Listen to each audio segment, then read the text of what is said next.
আসসালামু আলাইকুম রহমতুল্লাহ।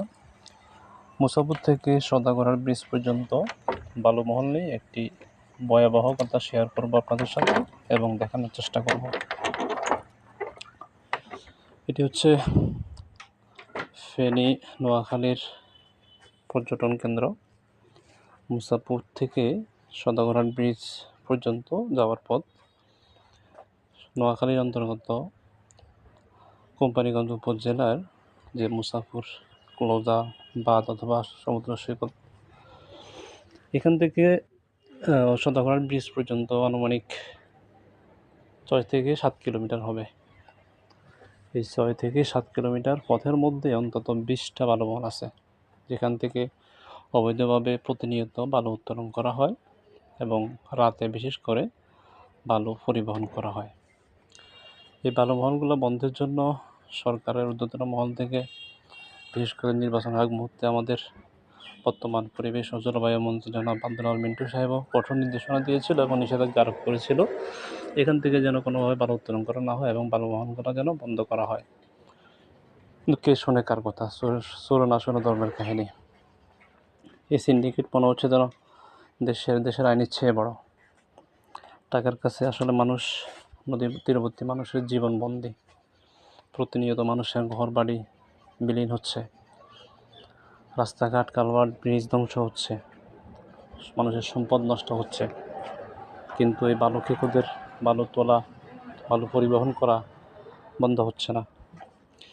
প্রশাসনের আসলে কিছু বলার নেই। এটা আসলে ওপেন সিক্রেট একটা বৈধ বিষয় হয়ে গেছে। সবাই এটা দেখে জানে এখান থেকে এগুলো হয়। সবগুলো রাস্তার পাশে যে দেখেন একটা কত বিশাল বিশাল, এবং রাতে যেগুলা পরিবহন করা হয় সেটাও প্রশাসন জানে। লোক দেখানোর সাথে দুই একটা অভিযান পরিচালনা করে, দুই একটা লোক ধরে, 1 ঘন্টা পরে আবার তারা ছাড়া পেয়ে যায়। এভাবে সিন্ডিকেটের ব্যবসা চলছে। নদীর তীরবর্তী মানুষের আসলে দুর্দশা শেষ হচ্ছে না, হবেও না। 24-এর বন্যার পরে যেভাবে ব্রিজ, রাস্তাঘাট ধ্বংস হয়েছিল, এখনও আসলে এগুলো বন্ধ না হওয়ার কারণে দিন দিন আরও ভয়াবহ অবস্থা সৃষ্টি হচ্ছে। এই যে এটা 10 নম্বর, এভাবে প্রায় 18 থেকে 20টা, যেটা আমার চোখে পড়ছে, এর বাইরে আরও দেখতে পারে। এটার পাশাপাশি মরির প্রজেক্টটা তো আছেই।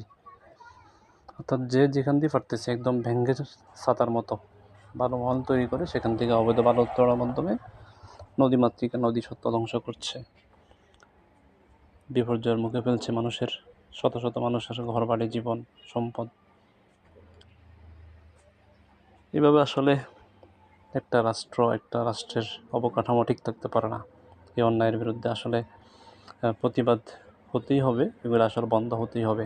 আমি সরকারের ঊর্ধ্বতন মহল, বিশেষ করে বর্তমান আমাদের 3 আসনের যে এমপি মহোদয় জনাব আব্দুল আল মিন্টু সহ সংশ্লিষ্ট ব্যক্তিদের অনুরোধ করব এবং সবাইকে অনুরোধ করব এই ভিডিওটি শেয়ার করবেন। এটা হচ্ছে 13 নম্বর, যেন অতি দ্রুত এই বালু খেকোদের এই অবৈধ কারবার বন্ধ করা হয়, বালু মহলগুলো বন্ধ করা হয়। এই সিন্ডিকেটের কবল থেকে বৃহত্তর অঞ্চল সোনাগাজী, নোয়াখালী, কোম্পানীগঞ্জের মানুষদেরকে রক্ষা করেন।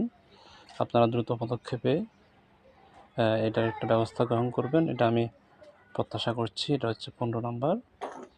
কত বিশাল বিশাল দেখেন। 16 নম্বর, 17 নম্বর, এই 17 পর্যন্ত আমি ক্যাপচার করেছি। এছাড়া 2 একটা আছে যেটা আমার চোখে পড়েনি।